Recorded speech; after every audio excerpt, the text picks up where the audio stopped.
ఎవరైతే బట్టలపరిచి హోసనా జయము చేయమంటూ ఆయన బలి అర్పణ చేయడానికి పరిశుద్ధాత్మ దేవుణ్ణి ఆయన సంతోషకరంగా తీసుకొని వచ్చారు. అలాగనే ఆయన ఏదైతే అయిపోయిన తర్వాత తన శిష్యులు ఎవరైతే కలిసి శిష్యులకు దేవుడు సెలవిస్తున్నాడు, అయ్యా నేను ప్రార్థన చేస్తున్నాను, మీరు మెలుగు కలిగి ప్రార్థన చేయండి. యేసు ప్రభువు వారు మోకరించి ప్రార్థన చేస్తున్నారు. ఎవరి కోసము? మన కోసమే. వారు మెలుగు కలిగి వారు ఉన్నప్పుడు మొదటిసారి యేసు ప్రభువు వారు వచ్చి చూసినప్పుడు వారు నిద్రపోతున్నారా, మెలుగున్నారా? ఈ సమయంలో కూడా వాక్యం చెబుతున్న పరిశుద్ధాత్మ దేవుడు మందిరంలో వింటున్న వారు కూడా నిద్రపోతూ ఉన్నారు. ఏమా నిద్రపోతున్నారా లేదా? యేసు ప్రభువు వారు ఎవరి కోసం సిద్ధపడుతున్నారు? వాక్యం ఎవరి కోసం సిద్ధపరచబడి ఉన్నది? మరి ఎవరు వినాలి వాక్యము? నిద్రపోవాలా? ఆ రోజు శిష్యులు నిద్రపోయారు, ఈ రోజు మందిరంలో కూడా నిద్రపోతున్నారు. మరొకసారి దేవుడు మళ్ళీ వచ్చాడంట. మరొకసారి ఆయన మళ్ళీ ఒకసారి హెచ్చరిక చేశాడు, నీ కోసమే వర్తమానం సిద్ధపరచబడి ఉన్నది. విన్నారా?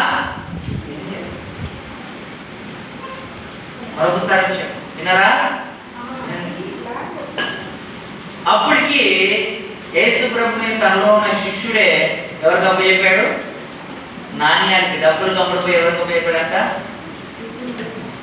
అప్పచెప్పడే లేదా? హల్లెలూయా. ఈరోజు కొన్ని సమయంలో మన నోటి మాట ద్వారా దేవుని నామాన్ని అమ్మివేస్తున్నాం, పరిశుద్ధతను అమ్మివేస్తున్నాం. అంటే మనం మాట్లాడే మాట, ప్రవర్తన, ఆలోచన కావచ్చు.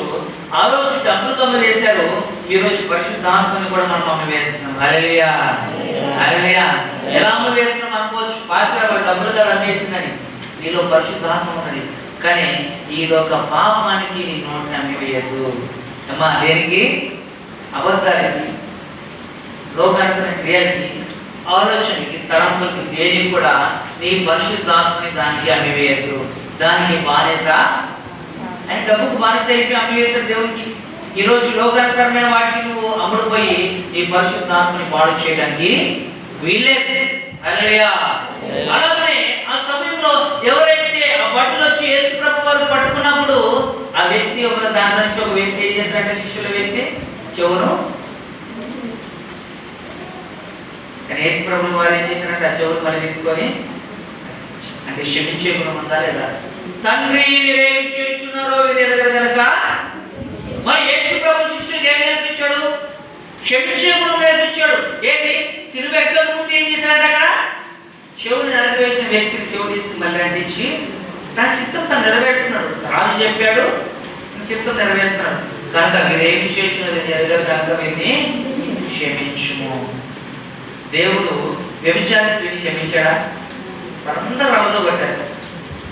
ఆ ప్రాంతంలో రాజ్యాంగం రాయబడింది, ఎవరైతే వ్యభిచారం చేస్తారో వాళ్ళు రాళ్ళతో కొట్టి చంపివేయబడ్డారు.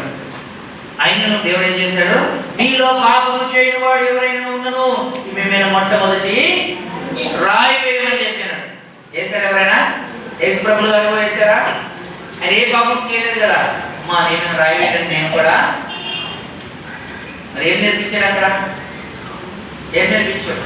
వీరు తెలియక పాపం చేసింది కనుక వీరిని క్షమించాలి. హల్లెలూయా. క్షమించాలి. ఆ రోజు ఎన్నో ఘోరాలు చేసిన సౌలు ఉన్నాడు, మానభంగాలు చేశాడు, హత్యలు చేశాడు, రాజ్యాలంతా చంపివేశాడు. ఆ రోజు సౌలుని క్షమించకపోయినట్టయితే దేవుడు ఈరోజు పౌలుగా మార్చబడి ఉన్నాడా? 14 గ్రంథాలు రాయబడి ఉన్నాడా? యేసు ప్రభు ఎలా అయితే దానికైనా నిన్నగా సేవ చేసేవాడా? మరి మన జీవితంలో కూడా మనం కూడా క్షమించాలా లేదా? అంటే వీరు ఏం చేస్తున్నారో వీరు ఎరగరు కనుక వీరిని క్షమించాలి. దొంగను కూడా దేవుడు క్షమించాడు. ఒక దొంగ ఏమో, నువ్వు దేవుడు అయితే నువ్వు గొప్పవాడికి అద్భుతాలు ఉన్నాయి కదా, అన్ని ఉన్నాయి కదా, నిన్ను విడిపించు, నన్ను కూడా విడిపించవచ్చు కదా. మరి మరొక దొంగ ఏమన్నాడు? మనం చేసిన క్రియకి ఇది మనకి తగినదే. ఆయన ఏం చేశాడు? ఆయన బలపడ్డాడు. అయ్యా నన్ను ఒకసారి జ్ఞాపకము. దొంగ తెలియక పాపం చేస్తున్నాడు కనుక ఆ దొంగని దేవుడు క్షమించి, నీవు ఇప్పుడు నాతో కూడా ఎక్కడ ఉంటావంట?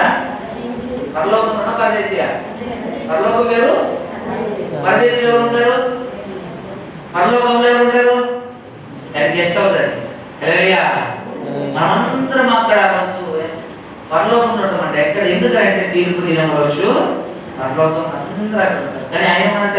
నువ్వు నాతో కూడా నీకు తీర్పు లేదు, ఇంకా నువ్వు నాతో కూడా పరదేశంలో. మరి అలాంటి కృప దొంగతీస్తున్నాడు దేవుడు. అలాంటి కృప మనకు కూడా కావాలా లేదా? మనం తిరిగి చేసిన ప్రతి పాప దోషంలో మనం ఏం చేయాలంట? ఒప్పుకోవాలి. ఒప్పుకొని దేవుడు మనం ఎప్పుడైతే అడుగుతామో